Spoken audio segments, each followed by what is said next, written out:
Welcome to Ireland Daily News. Today is the 25th of June 2026. Story 1. The Department of Justice figures show international protection applications fell by 29.1% last year. Justice Minister Jim O'Callaghan stated that 13,146 applications were made in 2025. This is lower than the 18,553 applications recorded in 2024. Despite the decline, numbers remain higher than levels seen before 2022. The International Protection Office issued 20,177 first-instance decisions last year. Of these, 18.5% were granted status. The remaining cases were refused, withdrawn, or deemed dormant. Minister O'Callaghan noted that the International Protection Act 2026 took effect on the 12th of June to implement the EU Migration and Asylum Pact. The legislation aims to improve processing efficiency. Regarding applicants from the UK, the minister said the returns agreement no longer applies due to Brexit. He has discussed enhancing data sharing with British Home Secretary Shabana Mahmood. He emphasised that the common travel area is a privilege for Irish and UK citizens. He is working with the Gardaí to strengthen enforcement to protect the common travel area. Story 2. Housing Minister James Browne has requested that ESRI postpone all non-urgent water works. This move aims to address the extreme heat across the country. Thursday is expected to be the hottest day of the week.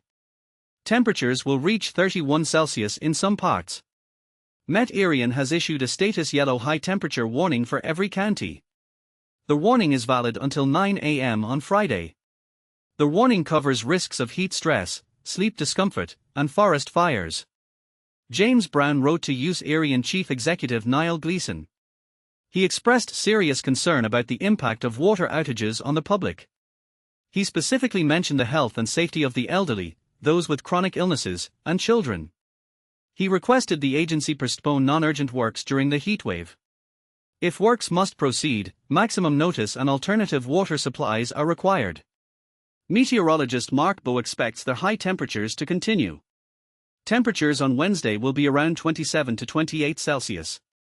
On Thursday, temperatures are expected to reach 31 Celsius in parts of the Midlands and Connaught. Temperatures will slide on Friday with some showers. Story 3. The Health Service Executive confirmed a €400 million deficit by the end of May. Chief Executive Anna Connor told the Oireachtas Health Committee that high pay bills and a busy winter were the main causes. She noted that the growth of the deficit has slowed. Department of Health Secretary General Derek Tierney said the health service is under significant pressure. Pressures include rising demand, demographic changes, and workforce constraints. Regarding the National Children's Hospital, Derek Tierney said performance has not improved tangibly. The contractors have missed 19 deadlines. The effective completion date is now the end of August. The National Paediatric Hospital Development Board said Builder BAM aims for completion by late summer. However, this remains subject to independent validation and testing. Story 4. Met Éireann says Ireland's temperature could break the all-time record today. The previous record of 33.3 Celsius was set at Kilkenny Castle in 1887. Temperatures in parts of Mayo and Roscommon are expected to reach 33 Celsius today. A status yellow high temperature warning remains in effect until 9 a.m. tomorrow. Meteorologist Mark Bowe says today will be the hottest day of the week. Temperatures in the Midlands and Connaught could reach 31 Celsius. The heat brings risks of heat stress, sleep issues and forest fires. People should also be aware of water safety risks at lakes and beaches. Story 5. Dublin Northside DART, Northern Commuter and Belfast rail services have resumed. The network was disrupted by overhead line damage and a trespasser incident. Irish Rail spokesperson Barry Kenny said 20,000 commuters were potentially impacted. Repair work was deferred until 1 a.m. to clear concert crowds from Malahide Castle. Some services are still experiencing delays of around 40 minutes. Services remain suspended between Bray and Greystones due to a signalling issue.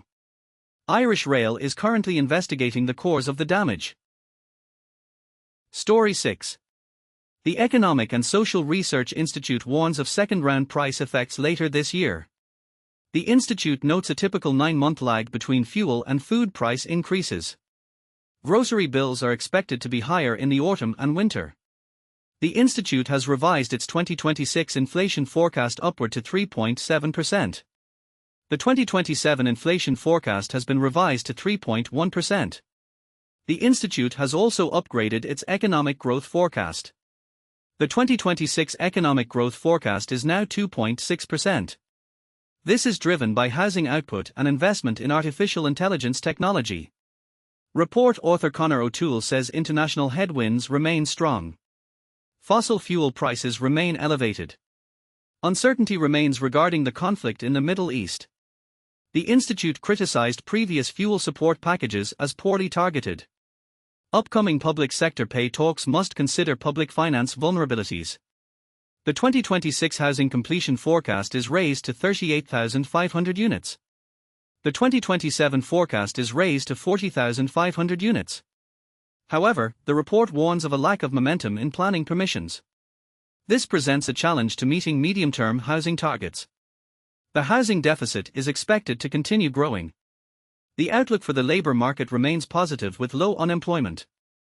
The report analyzes the potential impact of artificial intelligence on the labor market. Many people could be negatively impacted, requiring close attention. This area requires close policy attention. That's all for today's Ireland news. Thanks for watching, and see you tomorrow.